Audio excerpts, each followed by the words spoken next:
Hello again from Firefly Ministry. I recently read an article by Anja Steinbauer entitled The False Mirror, A Brief History of Prejudice.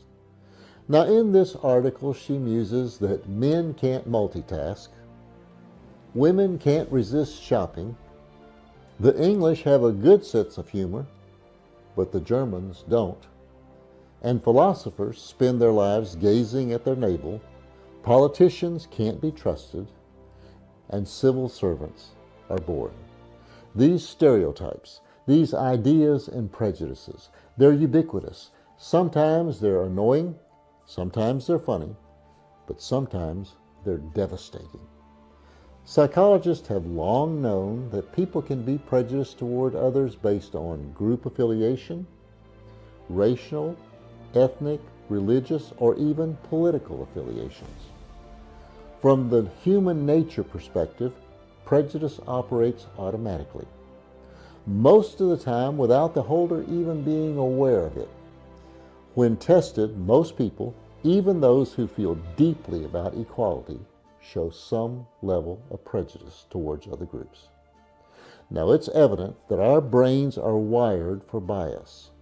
Our society continues to think about prejudice as a predetermined behavior, but we as Christians know that prejudice came with the introduction of sin. Have you ever noticed that the guy driving slower than you is always a jerk, whereas the guy driving faster than you is always a maniac? By fallen nature, we are all prone to condemn those who are different from us. We're prone to judge others according to their outward characteristics, rather than to accept them as individual human beings, being on an equal par with us. Now, the ancient Greeks divided the human race into two categories, that is, Greek and barbarian. The barbarian was any man who couldn't speak Greek, and according to Aristotle, he was a Greek of course, he believed that it was climate that made the difference. Here's how his thinking went. He reasoned that those who lived in the cold lands to the north had plenty of courage and plenty of spirit, but very little skill and intelligence.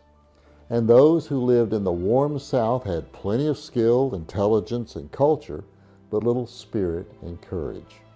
But only the Greek lived in the climate designated by nature to produce the perfect blend. This week, Pastor Fuller's message will draw lessons on prejudice from the Bible's account of the birth of Jesus. The title, We Don't Serve Your Kind Here.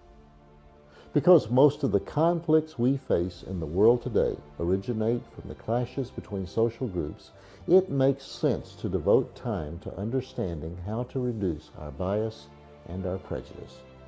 I want to invite you to join us in our sanctuary this Sabbath for Pastor Fuller's message, We Don't Serve Your Kind Here. But if you can't do that, be sure to visit with us on Facebook or YouTube for this Sabbath services. And until then, have a blessed week.